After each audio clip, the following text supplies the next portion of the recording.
కొన్ని లక్షల మందికి ఉద్యోగ అవకాశాలు కనిపిస్తాయి.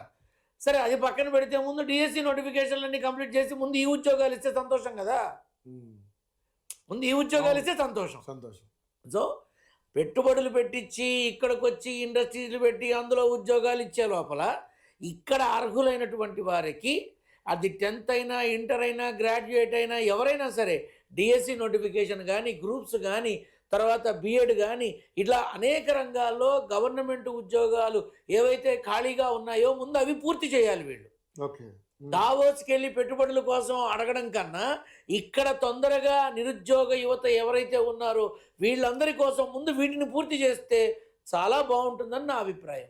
దావోస్ దేవుందని అన్న వెళ్తారు, 10,000 లక్షల కోట్ల పెట్టుబడికి శ్రీకారం, వర్చువల్ ఓపెనింగ్, ఎవరింట్లో వాళ్ళు ఉంటారు, టీవీలో చూసుకుంటారు, ఇంతకుమించి ఏముంటుంది, ఏమీ లేదు. ఇక్కడ ఉన్న నిరుద్యోగ యువతకి ముందు ఉద్యోగ అవకాశాలు కల్పించి గవర్నమెంట్ ఉద్యోగాలు ఏవైతే ఖాళీగా ఉన్నాయో వాటన్నిటినీ ముందు పూర్తి చేసి అందరినీ ఆ ఉద్యోగ ఇప్పుడు 10 లక్షల మంది కేవలం 80,000 ఉద్యోగాలకి పోటీ పడుతున్నారు. ఈ 80,000 ముందు పూర్తి చేయాలిగా ఇక్కడ. అంటే మిగతా వాళ్ళందరినీ అప్పుడు కొత్తగా వచ్చే వాటికి రికమెండ్ చేయొచ్చు, పెట్టుబడులు పెట్టి కంపెనీలు వస్తే వాటికి రికమెండ్ చేయొచ్చు.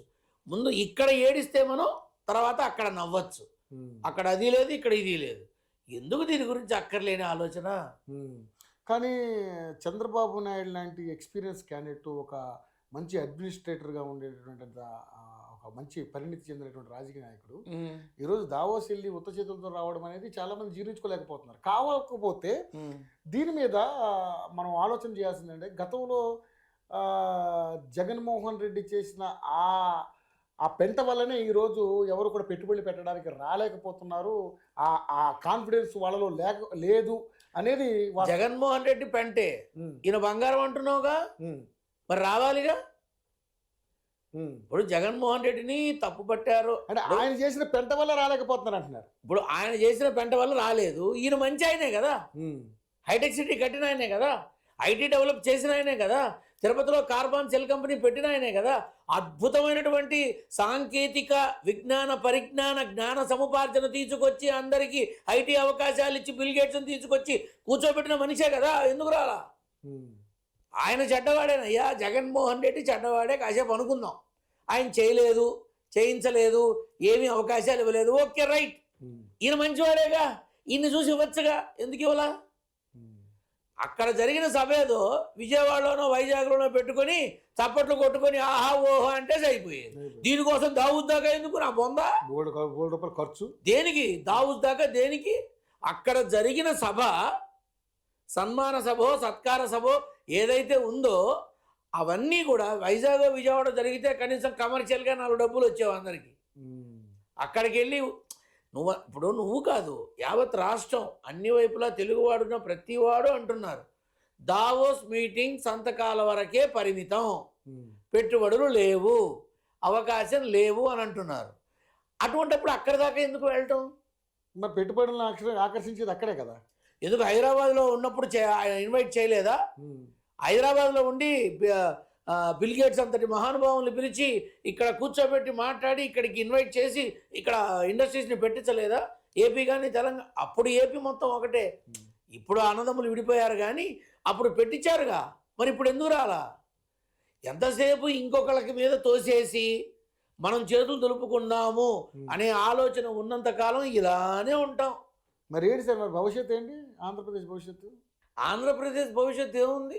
మళ్ళీ ఎన్నికలు వస్తున్నాయిగా. ఆ ఎన్నికలు అప్పుడు వచ్చినప్పుడు నేను గుర్తుంటే అడగండి చెప్తా.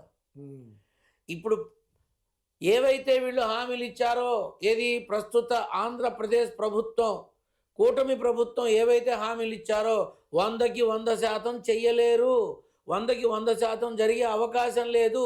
అందుకు 2 కారణాలు. ఒకటి, ఈరోజు పరమ భయంకరమైన ఆర్థిక మాంద్యం ఏర్పడింది ఆంధ్రప్రదేశ్లో, ఖచ్చితంగా చెప్తున్నా. ఇంకొక కారణం ఏంటంటే కర్మ గుడిసేది అయితే 2027లో ఎన్నికలు వస్తాయి. అప్పుడేం చేయగలరా వీళ్ళు? 2027 లోపల వీళ్ళు ఇచ్చిన ప్రతి హామీని తీసుకొచ్చి పెట్టాలి అంటే ఎన్ని లక్షల కోట్లు కావాలి? అది జరగదు. ఇవి లేవు.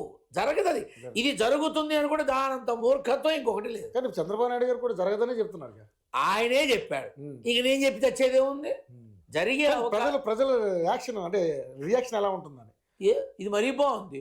నేను దానిమ్మకాయ కొనుక్కున్నాను, పళ్ళు ఉంటాయని ఇంటికి తెచ్చుకున్నాను, చీల్చాను, సగానికి సగం చచ్చిపోయింది, ఇంకో 4 సగంలో 4 ఉన్నాయి. అప్పుడు ఏం చేస్తా? పాడైపోయింది తీసేస్తాడు ఒకడు, మిగతా దాన్ని తింటాడు. ఇంకొకడైతే అసలు పాడైపోయిన దాంట్లో నుంచి మంచివే ఉన్నాయో ఏరతాడు, ఆ మిగతా వాటిలో మంచివి ఇంకొకటి తెచ్చిచ్చి ఈ పాడైపోయిన వాటితో పాటు ఇవి కూడా ఏదో పాడైపోయి ఉంటాయి మొత్తం తీసి అవతల పారేస్తారు. రేపు ప్రభుత్వం కూడా అదే అయితే, ప్రభుత్వాన్ని కూడా అలానే చూస్తే వీళ్ళు వచ్చారు, వీళ్ళు బాగున్నారు, వీళ్ళంతా చక్కగా చూస్తున్నారు, వీళ్ళకి వీళ్ళు బాగుపడుతున్నారు. తెలుగుదేశంలోనే ఎమ్మెల్యేలుగా గెలిచిన వాళ్ళు మా చేతులు కట్టేసినట్టున్నాయి, మాకు ఏ రకమైన పవర్స్ లేవు, మేమేమీ చేయలేకపోతున్నాము, ఏమిట్రా మాకు ఈ కర్మ అని ఏడుస్తున్న వాళ్ళు ఓ ఎమ్మ బోళ్ళు మంది ఉన్నారు.